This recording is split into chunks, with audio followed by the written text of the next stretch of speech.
Leviticus chapter 14.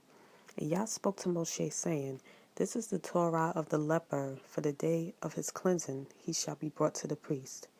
And the priest shall go out of the camp, and the priest shall look and see if the leprosy is healed in the leper.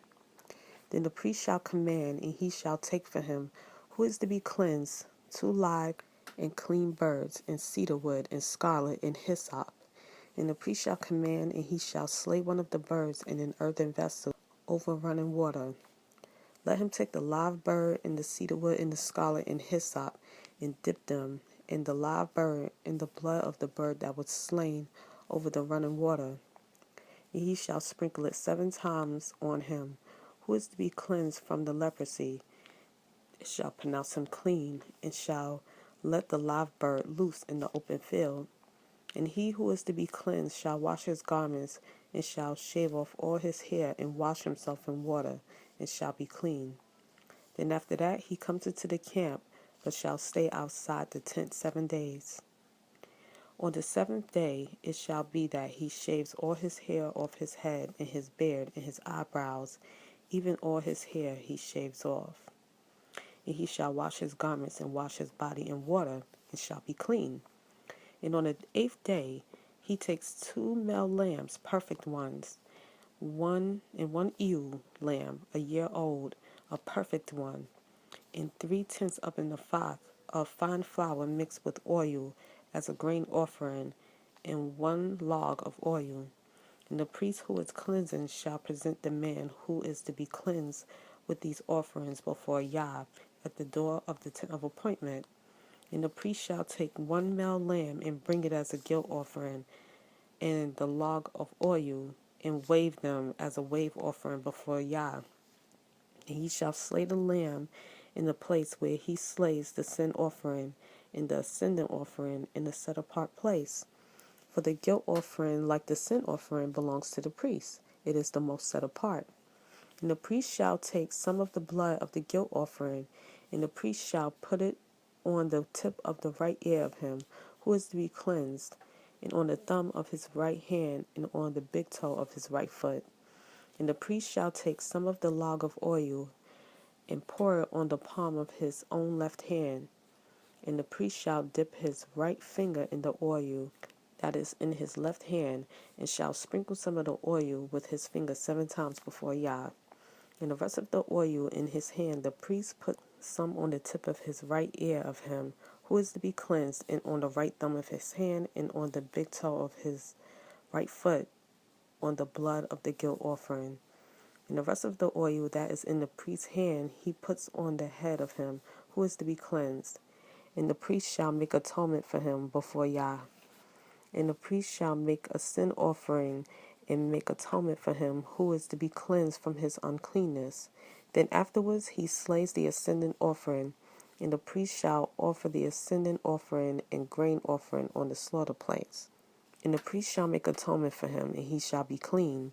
But if he is poor and unable to afford it, then he shall take 1 male lamb as a guilt offering to be waved, to make atonement for him, and 1/10 of an ephah of fine flour mixed with oil as a grain offering, and a log of oil, and 2 turtle doves or 2 young pigeons, such as he is able to afford, and one shall be a sin offering, and the other an ascendant offering. And he shall bring them to the priest on the 8th day of his cleansing, to the door of the tent of appointment before Yah. And the priest shall take the lamb of the guilt offering and the log of oil, and the priest shall wave them as a wave offering before Yah. And he shall slay the lamb of the guilt offering, and the priest shall take some of the blood of the guilt offering, and put it on the tip of the right ear of him who is to be cleansed, and on the thumb of his right hand, and on the big toe of his right foot. Then the priest pours some of the oil into the palm of his own left hand, and the priest shall sprinkle with his right finger some of the oil that is in his left hand 7 times before Yah. And the priest shall put some of the oil that is in his hand on the tip of the right ear of him who is to be cleansed, and on the thumb of the right hand, and on the big toe of his right foot, and on the place of the blood of the guilt offering. And the rest of the oil that is in the priest's hand he puts it on the head of him who is to be cleansed to make atonement for him before Yah. And he shall prepare one of the turtle doves or young pigeons, such as he is able to afford, that which he is able to afford, the one as a sin offering, and the other as an ascendant offering, with the grain offering. And the priest shall make atonement for him who is to be cleansed before Yah. This is the Torah for one who's had an infection of leprosy, who is unable to afford for his cleansing. And Yah spoke to Moshe and to Aharon, saying, when you come into the land of Canaan, which I am giving you as a possession, and I put a plague of leprosy in the house of the land of your possession, then shall the one who owns the house come and inform the priest, saying, it seems to me that there is some plague in the house. And the priest shall command, and they shall empty the house before the priest goes in to look at the plague, so that all that is in the house is not made unclean. And after that the priest goes in to look at the house. And he shall look at the plague and see if the plague is on the walls of the house with sunken places, greenish or reddish, which appear to be deep in the wall. And the priest shall go out of the house to the door of the house and shut up the house 7 days. And the priest shall come again on the 7th day and look and see if the plague has spread on the walls of the house.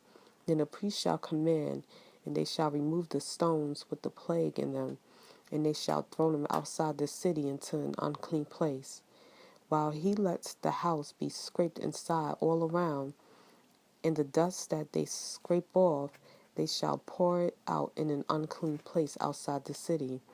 And they shall take another stones and put them in the place of those stones, and take the mortar and plaster the house.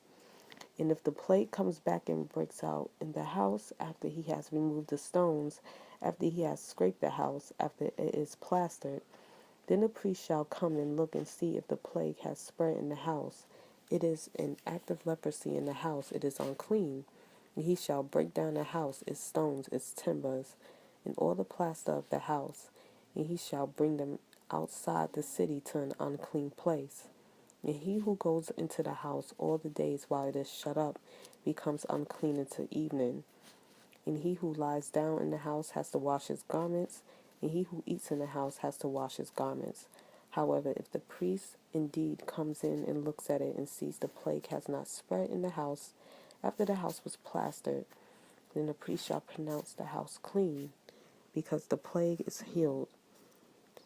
And to cleanse the house he shall take 2 birds and cedar wood and scarlet and hyssop, and shall slay one of the birds in an earthen vessel over running water, and shall take the cedar wood and the hyssop and the scarlet and the live bird, and dip them in the blood of the slain bird and in the running water, and shall sprinkle the house 7 times.